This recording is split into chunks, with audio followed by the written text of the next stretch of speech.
Bonjour, dans cette vidéo, vous allez apprendre à comment comparer des fractions.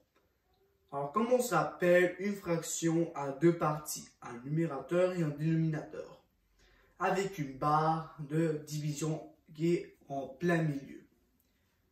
Je vais vous apprendre à comment les comparer avec une méthode très facile que j'ai utilisée et ça m'a toujours fonctionné.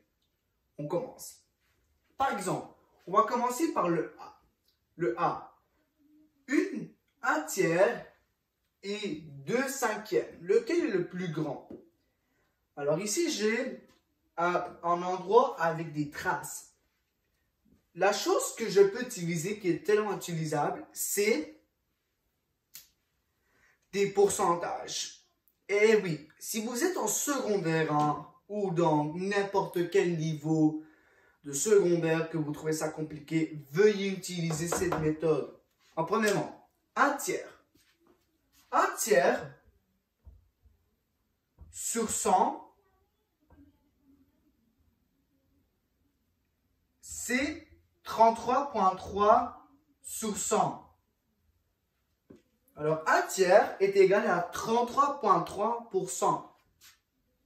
2/5. 2/5, je peux multiplier ma fraction par 50. Comment? Par ajoutant des zéros. C'est nécessaire. Et pourquoi je mets des zéros? Parce que 20 et 50 sont divisibles par 10 et à 5 et à 2 en même temps. Il est préférable d'utiliser mieux les divisants de 5 et 10 que le 2. Car si vous mettez le 2, ça va prendre un moment du temps pour procéder. Cela étant dit que si je fais x2, 50 fois 2 va donner 100. Ben, 20 fois 2 va donner 40. Alors, là que j'ai mes pourcentages, lequel est le plus grand? La réponse va être 40. Car 40 est plus grand que 33,3%. Cela étant dit que je vais devoir mettre cela.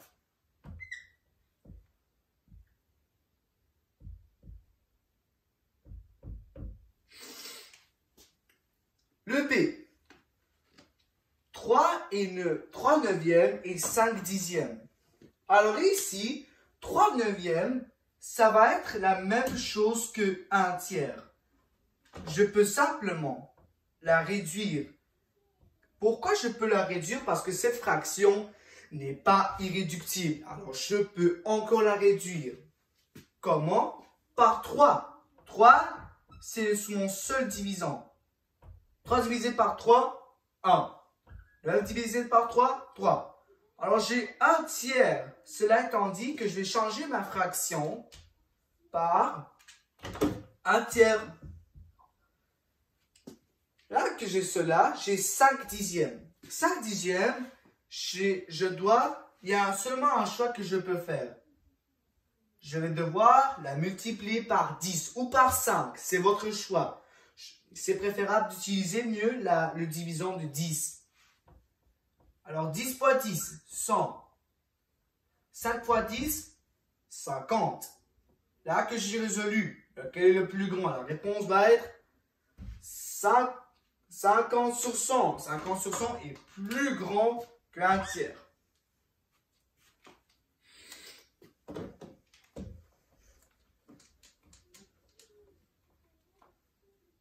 Ok. Dans le C, 2 quarts et 35 sur 50. Lequel est le plus grand? Ce que je sais, c'est que, premièrement, il faut que je sache si un des fractions est pas irréductible.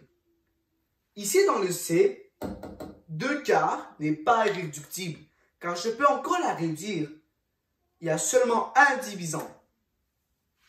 Ça va être le divisant de 2.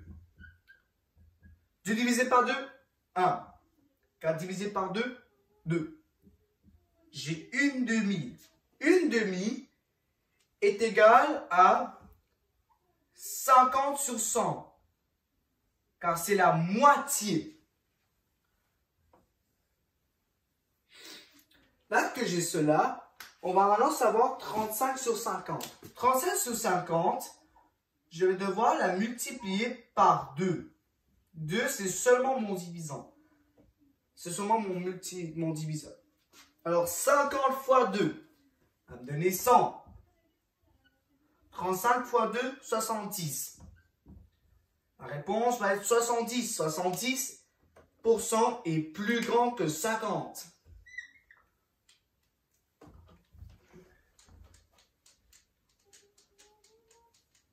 Bon, on commence. Ici, est-ce qu'une des fractions dans le D est irréductible? La réponse est oui, ils sont irréductibles.